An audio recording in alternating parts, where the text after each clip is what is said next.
Guys, welcome back to the channel. Today's video, I know a lot of you wanted to see the Jeep. I know a lot of you missed the Jeep, so we're in the Jeep today.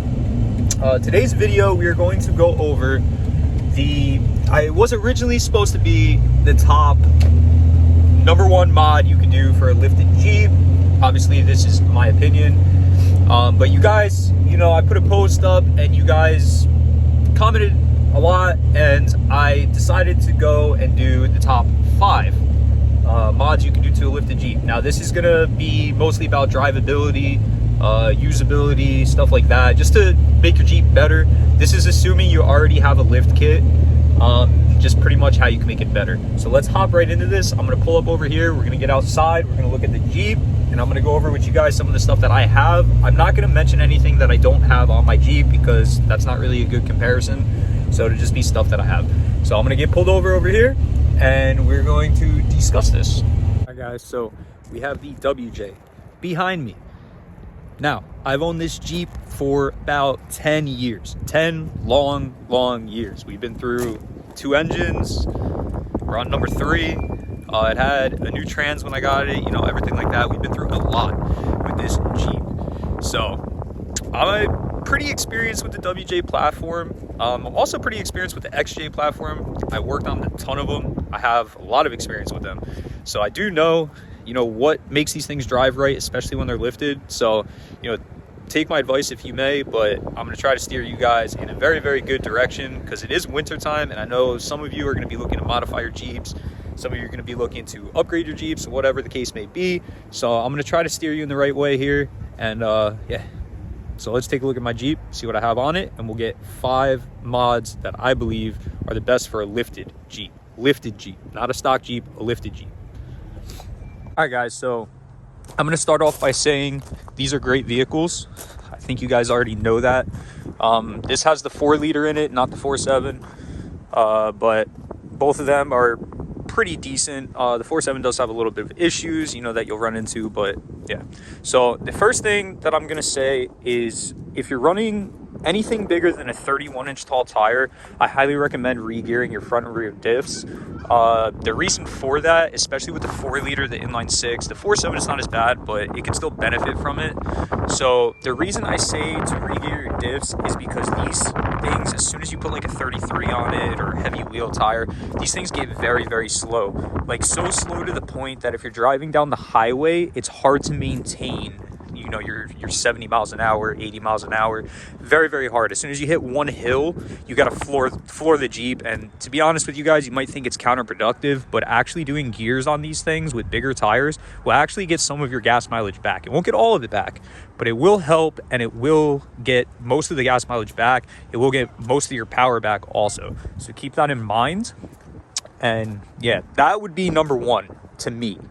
Now, #2, let's move right along.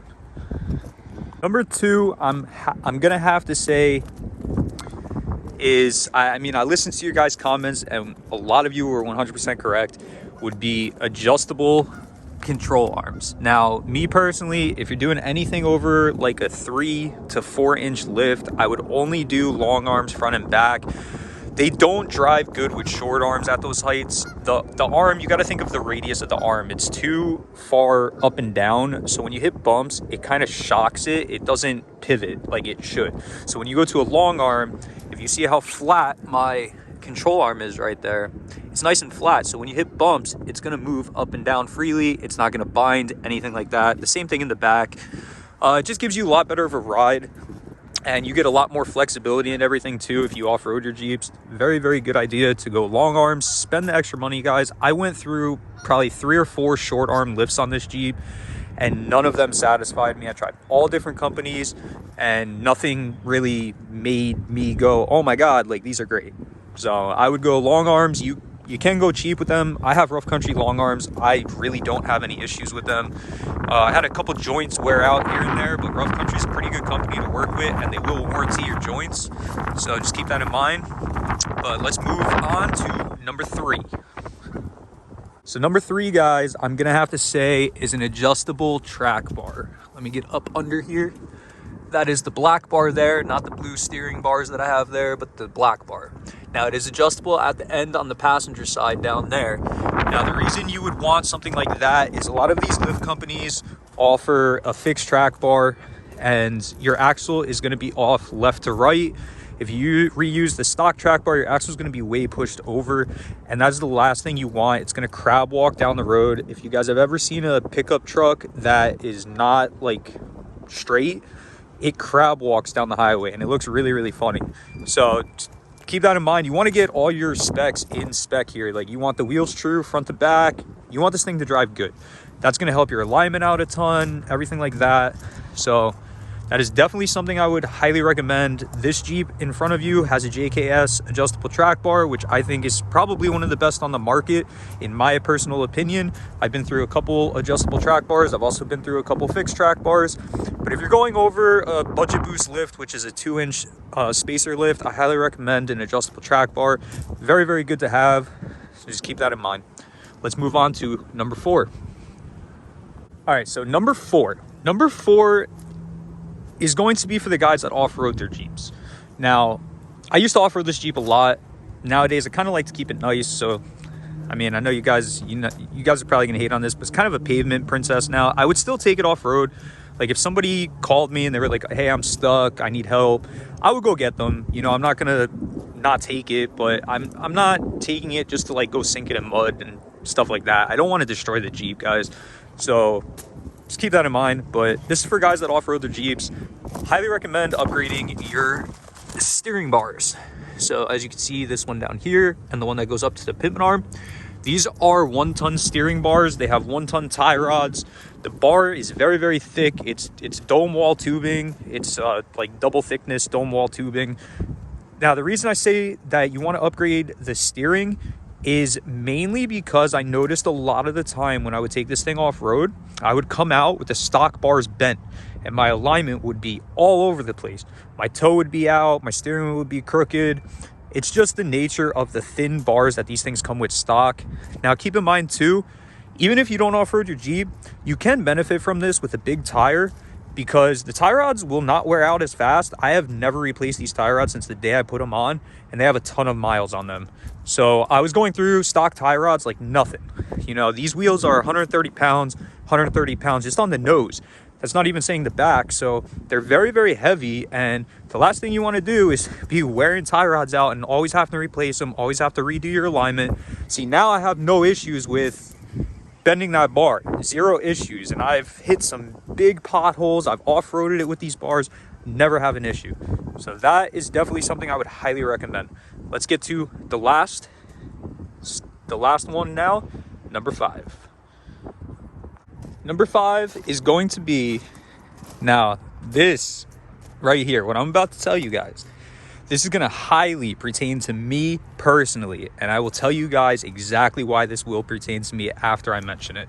So number 5 for me is again, it's going to be off if you off-road your Jeep. Now, if you off-road your Jeep, I highly recommend doing upper and lower spring retainers. So that is our upper spring retainer, the silver shaft in between our spring, and the lower is right there, and it holds the bottom of the spring to the axle. Now, I highly recommend those for a very specific reason. So I'll tell you that right now. The reason I recommend those spring retainers is for one and one only specific reason. It's very cold, guys, so my eyes are watering a little bit. It's very, very cold. My hands are like numb. So the reason I recommend those spring retainers is because if I had those spring retainers, I would still have the original engine in my Jeep. Now, you guys are probably like, well, why spring retainers keep the original engine in your Jeep? I'm going to tell you guys why. I was wheeling this thing one time, and I went through a couple mud holes, and with the ground being unlevel and everything, I never noticed that I dropped my spring. So I dropped the spring out, and my axle came up and hit my oil pan, and it starved the original 4-liter for oil. Now, I didn't really notice this because I was going through mud holes and everything, and I wasn't paying attention to the oil pressure gauge. I wasn't paying attention to any of that stuff. I didn't hear it hit or anything like that. It kind of just happened. And, you know, it could have been prevented with like $100 worth of parts. Not even $100. Those things are cheap. Like the bottom kit, I think is like $25, $30. And the top kit, I think, is like $60, $70. I can't remember. I did them a long time ago. But just keep that in mind. It's like little stuff like that makes a big difference, guys. A big, big difference. I'm going to conclude today's video. I know you guys wanted to see the Jeep, so I brought the Jeep back on the channel for you guys. Just a quick video. I don't really have much to do to it, so, you know, I figured I'd do something for you guys.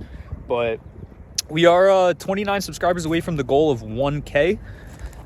Awesome, guys. Awesome. Absolutely awesome. Keep doing what you're doing. Keep dropping likes on the video. Keep dropping comments on the video. Keep subscribing to the channel, because we're going to grow this shit, and we're going to grow it a lot more than 1,000 subscribers. So just keep in mind, when the time comes, you know, the channel gets bigger, we're going to be, anything we get out of the channel, we're going to be investing back into the channel. I do have a full-time job, so I don't need the extra money. Okay, so that will go right back into the Jeep, right back into the Subi, right back into the Mustang. Come springtime, we're going to have plenty of track content with the Mustang. I'm actually going to be rebuilding the diff very, very soon. I almost got everything for it, so that's very exciting. And yeah, so I hope you guys enjoyed today's video. Please drop a like upon this video, drop a comment down below, subscribe to the channel. I love all of you, and have a nice day. Peace out.